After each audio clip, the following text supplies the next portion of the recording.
Listen, watch this. It's short. It's a couple clips that I think are important for you. One thing that I love doing, I have one favorite opening line. How did you, what brings you here today? How did you hear about us? That tells you a lot of information. Okay. Are they using a mobile app? Did they see a sign? Are they in the neighborhood? You're going to find that information out real lickety split. Okay. The other thing is you need to find out what they're looking for. And if they don't know or don't even have that, they're probably a long ways off. So ask what their timeline is, what they're thinking about, and find out those things. The other thing too is you're going to want to um, move towards an appointment or a follow-up, a next action. So it's called BAM, BAM FAM. It's called book a meeting from a meeting. Your open house is a meeting. You want to create a next step, right, with these folks. So if it's looking for houses in the Sherman Oaks area, great. We got some other ones. If this one's not a fit, great. What is your ideal home? How does this compare to your ideal home? What would we have to have? Right? And say, hey, I got some great homes I'd love to show you. How about next weekend we go for a tour or tomorrow or later today? Okay. Those kind of things. You want to push them right, set that next appointment. Also, hey, great. Pleasure to meet you. Um, Even better than a sign-in sheet because sometimes they give you bogus information. So you can ask to, hey, great, let me get your number. I'm going to text you my business card, my contact information. Super. Now you got their phone number guaranteed. Okay. So watch the rest of this. Good luck today and go find a client. Then when I first started doing open houses, I realized that big mistake people are making is they're set up in the kitchen. Well, people already can see a third of the house or see if they like it, don't like it. I'm like, no, I need to get them to sign in. So 4 feet roughly from when they walk in. So boom, it's disrupting their path into the property. That's where I'm going to set up my sign-in table. So just go to, Walmart, get a cheap poker table, get a nice tablecloth for it. I'm going to have that retractable sign right next to it again. So it's a repeat of it. Have that same laminated sign, but in a stand. And then I have 3 paper clipboards. I do not use apps. I know it's, what everybody wants to use. It's easier. They automatically get dumped in their CRM. They just are not as effective. Because like an open house is like rains it pours. It's not like you just get one person, and when that person leaves, the next person, it's like 4 couples show up at once. And I've even went to the extent of having, 3 and 4 iPads on stands with the apps for them to sign in. I've just found paper sign-ins to be way more effective. So I have 3 clipboards right there where they can sign in. So then from there, I want to spend all of my time, which brings me to the next step. So we got setup, sign-in process. Then the next step is the tour process. Right? Because now we are face to face with the lead, right? I don't care if it's lead, prospect, inbound, outbound. The objective of every initial conversation with the lead in real estate is to identify their goal, identify their timeline, set the appointment if able appropriate. But if unable appropriate, because we know their goal and timeline, now we know how to follow up accordingly to maximize conversions for if and when they're ready. So I'm going to use that tool, to build rapport. But what I'm really looking for is to identify their goal, identify their timeline. So at the end of that appointment, at the end of that tour, I can go in and set that appointment. I'm not going to end any tour. And there's always exceptions to the rule. But, for the vast majority, I do not want to end that tour without asking for the appointment. So let's just say we get done with, the tour and we found out, hey, this home's got 4 bedrooms. They really need 5. So that would be something like, hey, I know this home doesn't exactly meet your criteria. You need a 5th bedroom. Based on what you're telling me, and I'll repeat, what their needs and wants are, based on what you're telling me, there's a few homes in the area that are on the market, that are available, that I do think will work well for you, that you'd be really excited about. I get out of here at 3. Do you want to maybe meet back in the area around 4 to go check those out? Now, I know I'm going to get a no. Now, if you ask enough people, you're going to get a yes, right? But in most cases, okay, it's a no.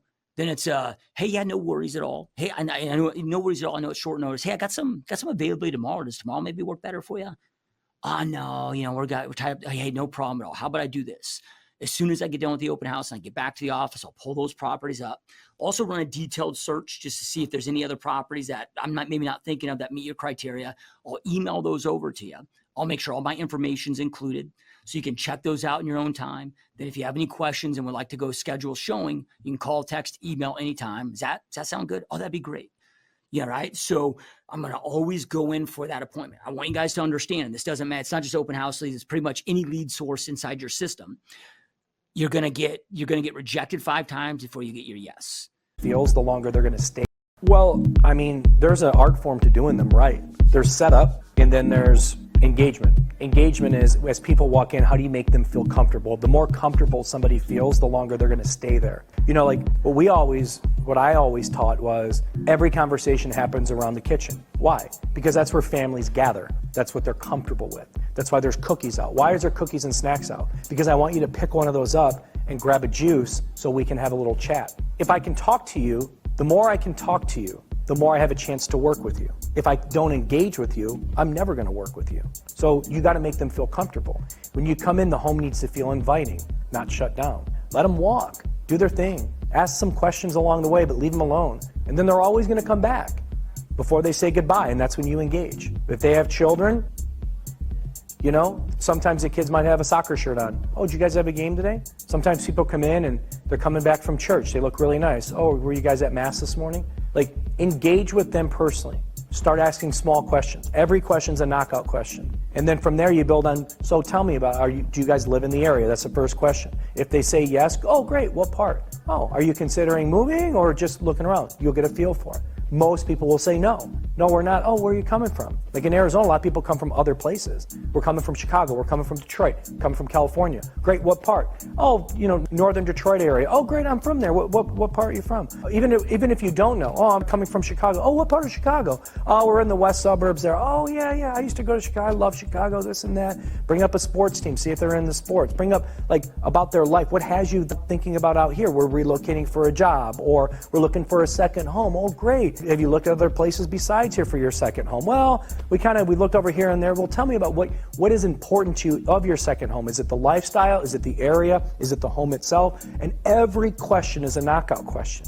The knockout question is, I'm gathering information with every single question I'm asking you. Every question I'm asking you, I'm now narrowing down something, right? Now, I know you have kids. I know you're from Chicago. I know you're going to buy a second home. I'm going to get into some more questions. But what about the second home? Lifestyle, area, what have you narrowed it down to? What's important to you? Do you and your wife go out a lot? Do you want more space? Do you need to be close to the airport for work? How many months are you going to be out here and your second home? Do you plan on making it an Airbnb? Because if you do, this isn't an HOA. It's not the one for you, but I know others that might be perfect, right? Like, all these questions are about, as they answer, I'm on to the next question. That's an art form. That's an art form, you know, and then we get into things like, if they have children, great. What ages are your kids? They're 7 and 8. Great, so they're in elementary school. Do they go to private school or public school? Well, now they go to public school. Are schools important for your children? Very important. Great, because this is a great school district. Safety. What do you do for work? Oh, I do this and that. Do you travel a lot? I definitely travel a lot. And you're married with kids? Safety is going to be a major concern. You want to live in a nice, safe neighborhood, perhaps gated. That's probably something. Great. This isn't a guard-gated community. Is having a gated community important to you, Bobby? Yeah, it actually is, because I travel a lot. Excellent. I know some of those great communities. In fact, they're in the price point you're looking for. Now, they may not have the backyard that you're looking for because they're smaller lots, but the homes are incredible and the community is amazing. Would something like that be interesting to you, right? I mean, you're just going down the path of, all I'm trying to do is I'm trying to narrow in everything you're looking for within 5 minutes. And then when I'm done with that, I'm going to create credibility why I can help you. This is just going to be a great tactile way to develop your experience in real estate. You know, you're going to set up, essentially you're going to be hosting an event at this house. You're going to prep it, get it smelling good, turn on all the lights, open up the blinds, get the light coming in.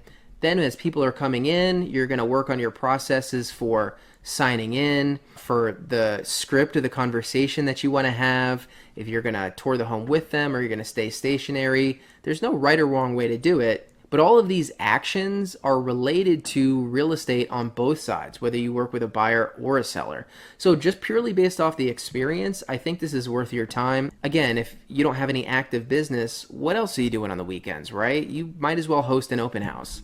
Now, when we get into the house, we're gonna make sure all the lights are turned on. We're gonna open all the blinds, make sure all the doors are open, and make sure the house looks as light as possible. Then we're gonna make sure we add some music, put some music on. Now, we don't want relaxed, sleepy, vibey kind of music. We want something upbeat, something happy. Music that makes you feel good. We're gonna put it on in the background on a speaker and turn the volume down. Make sure it's not too loud, that it's not allowing you to be able to talk to people because it's overpowering. We are gonna bring drinks and we are gonna bring snacks because people will often come to the open house because they want something to eat. So make sure you have some prepared. If you are providing food, ideally have it individually wrapped so that people feel comfortable in terms of the whole germ situation. That's it.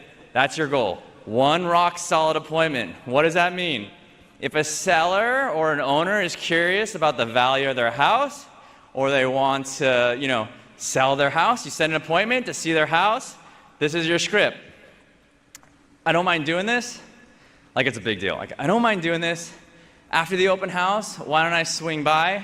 I'll take a look at your house and give you a realistic idea of what it can sell for and how quick we can get it done. How does that sound? Okay? Again, I don't mind doing this. After the open house, why don't I swing by? I'll take a look at your house and give you a realistic idea of how much it's worth and how quick we can get it sold. Okay? For a buyer, okay, your goal is to set an appointment to show them houses. Okay? So either after the open house, so at the open house, you're going to ask them questions. What are they looking for? You're going to build the idea of what they want. You have a good picture, how many bedrooms, how many bathrooms, what schools, what area, and then you're gonna say, oh my gosh, I've got a house. It's gonna be perfect for you. You wanna go see it at 5 o'clock after the open house?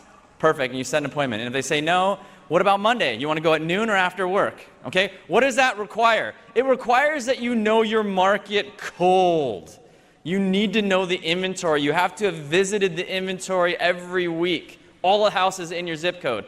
You have to hopefully have off-market listings, okay? Hopefully you've called expireds and canceled. That's another off-market listing opportunity, okay? So number one was, what? Number two? Okay, number three, you only talk to one person at a time. Right here, you do not break eye contact. You do not break eye contact until you are certain they are or are not an appointment. 50 people can walk through the door. Michael Jordan, it doesn't matter. Kim Kardashian.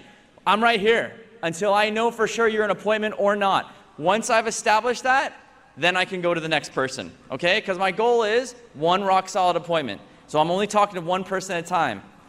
Number four, if this is your sole method of prospecting, I used to say 40 hours a month. I'm going to up that to 80 hours a month minimum if this is your sole method of prospecting. Okay? For most agents, we have a lot more sweat equity than we have dollar equity. We can use our time a lot more than we can spend money and, farm and all that kind of stuff. So I'd much rather see you do a plan that I have a lot of my new agents doing, 100 open houses in 100 days. 100 open houses in 100 days. And these aren't like 3 to 4 hour open houses. These are like minimum 5 to 8 hour open houses.